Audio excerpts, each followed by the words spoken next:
Բարև ձեզ, եկեք կարճ քննարկենք վաղվա Elon Musk-ի SpaceX ընկերության ուրեմն բաց բաժնետիրական ընկերություն դառնալը, այսինքն արժեթղթերի բորսայում արժեթղթերի տեղադրումը, ուրեմն շատ հետաքրքիր բան է ստացվել, տեսեք, դա երևի պատմության մեջ ամենամեծ, եթե ոչ ամենամեծ եւ երկրորդ ամենամեծ, բայց իսկ ամենամեծ ուրեմն IPO-ն է, կոչվում IPO Initial Public Offering, երբ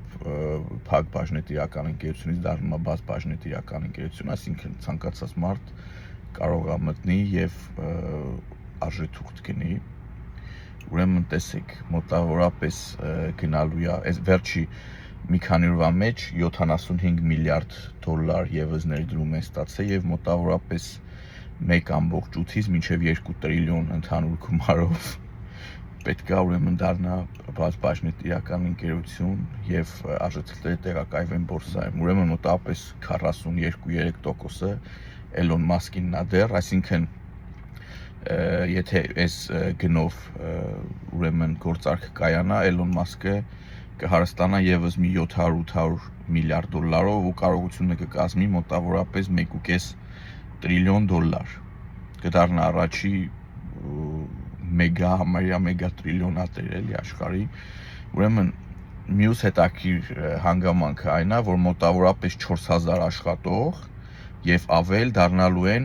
թղթի վրա միլիոնատերեր, դրանց մեջ նաեւ մտնում են շատ հավաքարարներ, դրանց մեջ նաեւ մտնում են իրանց ուրեմն ռեստորանների կամ փոքր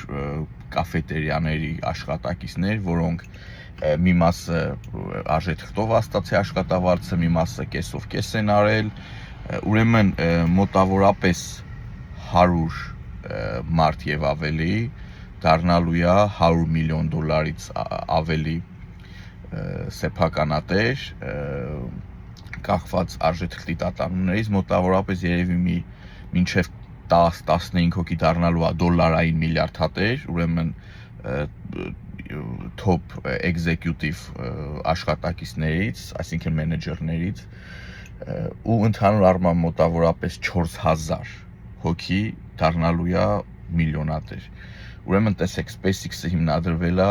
2002 թվականին, Elon Musk-ը PayPal-ը վաճառելուց հետո 100 միլիոն դոլար փողադրը։ Եթե 100 միլիոն դոլարով այդ ժամանակ 0.1%-ը հաշվենք, 100,000 դոլար, այսինքն եթե դուք 100,000 դոլար ներդնեիք այդ պահին ու 0.1% վերցնեիք, այս գներով բաց բաժնետիրական ընկերություն դառնալուց հետո ձեր 100,000 դոլար ներդրումը դառնում է 1.8 միլիարդ դոլար։ Այդպիսի երևույթներ։